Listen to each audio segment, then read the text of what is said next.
Hi friends, ये question GMIN 25 का है और ये हीट एंड कैलोरीमेट्री चैप्टर का क्वेश्चन है। इसमें कहता है कि एक अमाउंट है आइस का जिसका मास 10⁻³ किलोग्राम है और टेम्परेचर -10 डिग्री सेल्सियस है।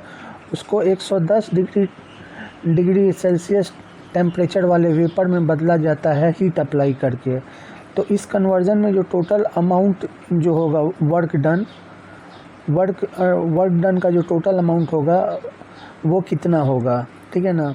इसमें आपको आइस का, वाटर का और वेपर का स्पेसिफिक हीट दिया गया है और आइस और स्टीम का लेटेंट हीट दिया गया है।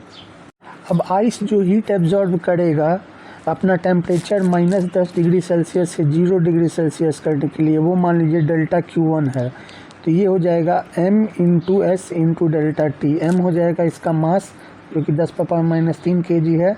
s हो जाएगा स्पेसिफिक हीट ऑफ आइस जो कि 2100 है और डेल्टा T हो जाएगा -10 से 0 जा रहा है मतलब 10 इसका। अब आइस जो हीट एब्जॉर्ब करेगा 0 डिग्री सेल्सियस पे वाटर में कन्वर्ट होने के लिए 0 डिग्री सेल्सियस पे, वो मान लीजिए डेल्टा Q2 है। तो वो हो जाएगा ml।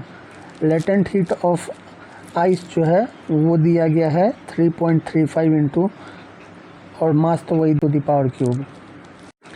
अब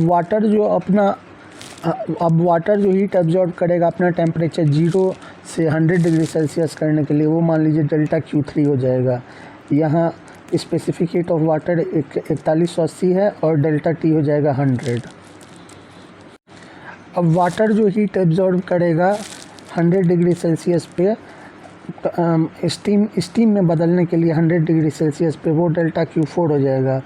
इसमें लेटेंट हीट ऑफ जो स्टीम है वो दिया हुआ है 2.25 इंटू 10⁶।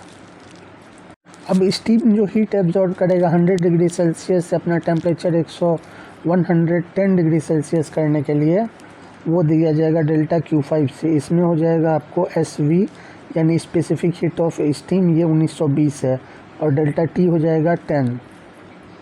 इसलिए जो टोटल हीट एब्जॉर्ब करेगा आइस -10 डिग्री सेल्सियस से अपना वेपर में बदलने के लिए 110 डिग्री सेल्सियस पे, वो मान लीजिए डेल्टा Q टोटल हो जाएगा। इन पाँचों को जोड़ देंगे, हमारा आंसर यहाँ आ जाएगा 3043.2 जूल। यही वर्क डन हो जाएगा।